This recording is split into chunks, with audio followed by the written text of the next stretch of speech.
utangulizi, hai kwamba kwa kuwa unakimbia au tukiwa tunakimbia katika kifo, maana tunakimbia katika kifo au tunakimbilia kwenye kifo, hai basi anasema kwamba usiogope kwa sababu uko na. Hapa ndipo tunaporudi kwenye utangulizi, babu kubwa zaidi. In the beginning, hapo mwanzo viliumbwa viumbe vitatu.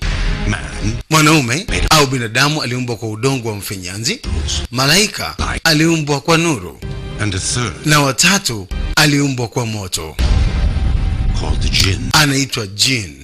created with free will. Alitengenezwa kwa mapenzi ya bure, na kizazi chake walikuwa wakitawala dunia kwa miaka. Lakini wakati mtu alipopewa utawala katika dunia, hai basi baadhi ya au jini ambao wanajulikana kama shaiti, wao walipata hasira, lakini wako wengine ambao waliapa na vizazi vao hai kwa kuwa walinzi. Kwa karne shaiti wamekuwa wakilala, lakini baadhi yao wamekuwa wakiwa wanalinda au kuangalia, Guardians who ambao wao ni walinzi walioapa pamoja na vizazi vyao hai vya damu ya kwamba siku zote watawalinda binadamu na kuhakikisha kwamba dunia haitakuwa sehemu ya giza au haitachukuliwa na sehemu ya giza. but forgotten the jinn. Lakini binadamu walisahau kwamba jini wana exist, na huu ulikuwa ni wakati wa kuwakumbusha binadamu kwamba jini wapogo. Basi tunaanzia kwa India mwaka 1901. Ukisikia mwaka 1901.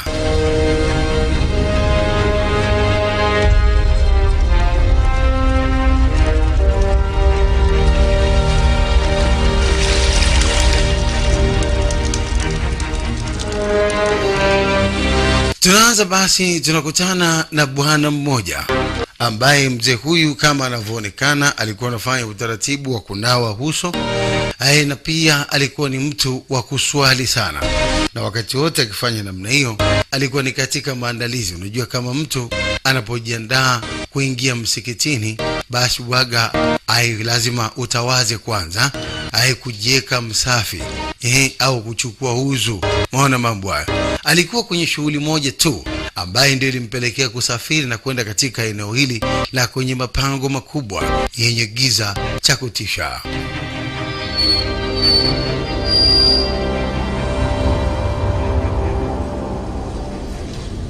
Jina lake walimuita kwa jina la bwana Jahangir Amin. Jahangir Amin ni nini alichokwenda kutafuta katika msitu wenye giza, msitu uliokuwa unatisha, kutokana pia na vile ambavyo alikuwa anakutana navyo barabarani au njiani. Lakini alikuwa amebeba begi lake ambalo ndani yake kulikuwa kuna vitu ambavyo alikuwa kiamini vingeweza kumsaidia katika kazi ambayo alikuwa anakwenda kuitekeleza wakati huo wa usiku. Haikujalisha kwamba alikuwa na uwezo wa kufika hata wakati wa mchana, lakini hali halisi ya mazingira yanaonyesha kabisa kwamba sio sehemu sahihi kwa binadamu kufika au kuishi.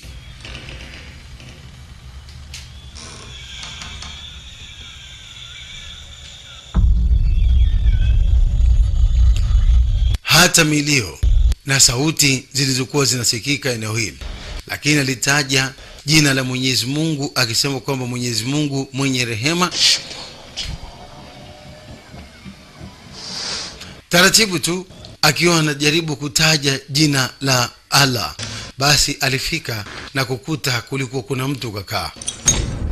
Alitupa pembeni alichokuwa amekibeba, anataja tu jina la Mwenyezi Mungu mwenye rehema, na huku akiwa anafanya ya kwake. Alifanya utaratibu wa kutupa vitu pande nne kama vile ilikuwa ni sehemu ya kudhibiti. Anaambia kwamba wewe shetani uliolaaniwa, una kitu ambacho unacho sio cha kwako, na niko hapa kwa ajili ya kukirudisha kitu hicho. Alimkuta jini ambaye alikuwa amekaa kimtindo. Anamwambia kwamba kuna kitu ambacho ulikuwa unacho sio cha kwako, amekuja kwa ajili ya kukirudisha. Mwili wako hauwezi kuzuia nafsi ya aliyokuwa amekufa, nirudishie. Nasema mwili wako. Lakini ngoma ile iliinuka taratibu,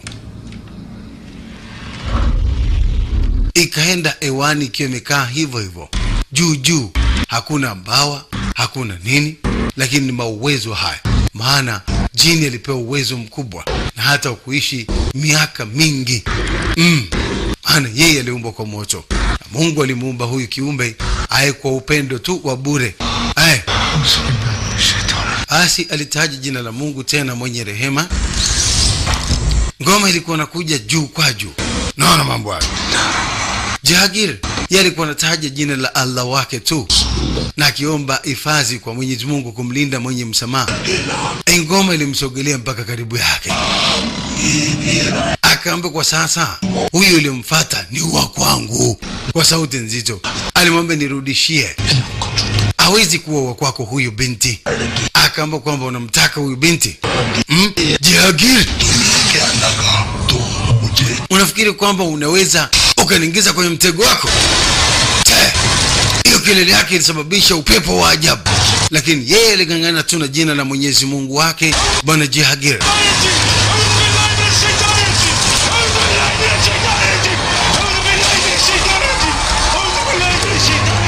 Alikuwa kiomba ulinzi wa Mwenyezi Mungu kutoka kwa shetani huyu alikuwa amelaaniwa. Ile hali ikatulia, maana imani pia nayo ilikuwa inatakiwa. Basi baada ya ile hali kutulia, aliangalia chini. Alikuwa kwamba binti alikuja kumfuata ambaye alikuwa ametekwa na huyo jini alikuwa yuko mbele yake, na ndiye alikuja kumpambana kumrudisha. Alipomgeuza bado ni kizaazaa.